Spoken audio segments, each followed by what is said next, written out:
நீலகிரி மாவட்டம் குன்னூர் மற்றும் கோத்தகிரி சுற்றுவட்டார பகுதிகளில் நிலவும் உறைபனி காரணமாக பல ஏக்கர் பரப்பளவில் தேயிலை தோட்டங்களில் தேயிலை செடிகள் கருகியது.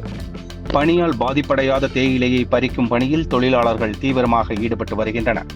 நீலகிரி மாவட்டத்தில் தற்போது உறைபனி காலம் துவங்கியுள்ளது. இதன் காரணமாக மாவட்டத்தில் மாலை மற்றும் அதிகாலை வேளையில் கடும் உறைபனி நிலவி வருகின்றது. அதிகாலை வேளையில் வெள்ளை நிற கம்பளம் விரித்தது போன்று பனி படர்ந்து காட்சியளிக்கின்றது. நீர்நிலைகளில் மற்றும் வீடுகளில் உள்ள தண்ணீர் உறைந்து காணப்படுகிறது. நாளுக்கு நாள் உறைபனியின் தாக்கம் அதிகமாக உள்ளதால் தேயிலை தோட்டங்களில் தேயிலை செடிகள் கருகியுள்ளன. இதனால் குன்னூர் மற்றும் கோத்தகிரி சுற்றுவட்டார பகுதிகளில் பல ஏக்கர் பரப்பளவில் தேயிலை தோட்டங்களில் தேயிலை செடிகள் கருகியுள்ளன. இதனால் தேயிலை விவசாயிகள் கடுமையாக பாதிப்படைந்துள்ளனர்.